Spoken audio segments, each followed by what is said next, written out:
Facebook, Instagram, and all these different social media. But yet, are we really understanding the word for ourselves? Do you honestly have a personal relationship with Christ for yourself? Do you know him? Not because of mama, daddy, your first lady, sister so-and-so who sits next to you in the pew, but do you know him for yourself? And I think one of our main reasons has Christianity. I think we've been distracted in this. I think that we go around. Am I making sense? You're making sense. Yeah, come on with it. Yeah, I feel my help coming. But I think we distracted as Christians because you know what? As me being a Christian, I love the Lord. I can say I have a personal relationship with him. I feel that even as a radio personality, people put you on this pedestal. Oh, you're perfect, da-da-da. But no, I sin. I come short of the glory of God every day. I have a drink here and there, you know, but I don't. Right, don't overindulge, right? Yeah. Right. You know, and you know how people say at those places you don't go nowhere. Well, I'm young and I still step my foot in those places sometimes. But I also I acknowledge God in those conversations too. Look at Jesus. I was about to say it, yeah.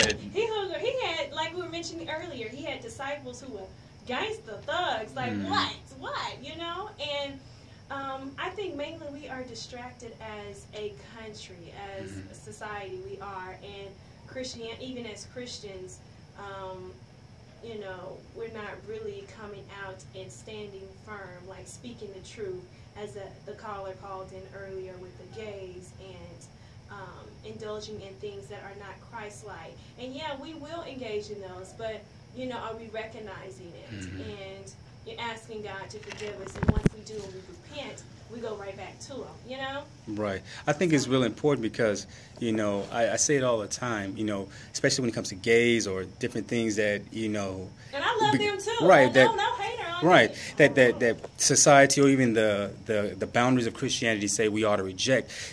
Let me say, Jesus never rejected anyone. Right. As Christianity and as Christians, we have to understand that we're supposed to love the person but reject the sin. Right. And that's what we sometimes fail to do.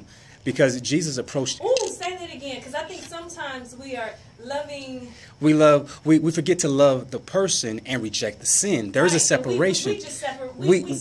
We separate from... We combine it and we separate from the person. And Jesus never called us to do that. Because who are we to judge the sin? We are to love the person. And when you have true love, the Bible says that love overcomes a multitude of sin. So when you love someone so strong and you love them and say, I love you regardless, I love you just because, it's something about that God type love that no matter what they're doing, they're going to say, you know what, it's something about that love in you, and boom, that's when you have them, and that's when you show them the Christ in you. And because I like to say this, Jesus was such a common guy that the people around him didn't even know who he was. He was so common that out of his own crew, only 3 of them had a remote idea.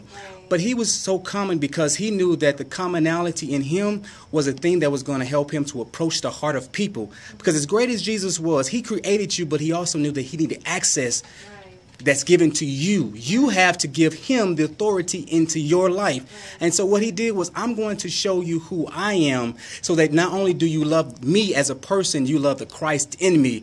And that's what we have to do with all types of people, because we all have sin. You know, we are all addicts of some addiction and wounded by some affliction. None of us are perfect. And because of this, we have to approach, a lot of times Christianity, we get saved and we forget how good God has been to us and brought us out of. And even as, I don't got some listeners now who just saved, sanctified, filled with the precious gift of But back when? Right. And baby, I don't do those things. I'm going to speak the Bible. Well, let's be realistic too, because so many times we forget that we are human. And we can speak the Bible, we can speak the truth, but how can we draw people in the church? And as you remember, we have even as Christians pushing people away because we're so holy than thou too as well. But let's also remember, let's separate it like you said, because I'm getting somewhere. But remember that dang, I forgot what I was going to say.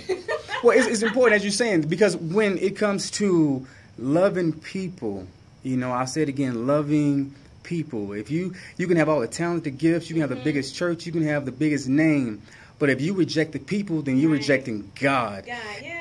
Yeah, and you can't get to heaven and say, look what I brought with me. Because God going to look at, and how did you treat the least of them? But this is what I wanted to say, even as my listeners who are listening, because I have some strong core Bible scholars. And and maybe you don't fall into this category, but if you do, recognize that and remember that we all sin and come short. And don't throw your nose up as someone who's looking like this. You can draw them in with love. With love. Yeah, and you know why I say that? Because I had a brother who departed himself from the church because he had a minister who was judging him. He was like, you know, it seems like church folks hurts me the worst more than the people in the world.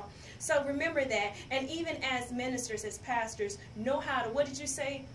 To love the person, but reject the sin. Reject the sin. Reject the sin. That's a word right there. That can preach. Mama music right here. We're going to take it to Jesus right here on Heaven 97 KHBN. Awesome. Oh, Jesus. I like this song.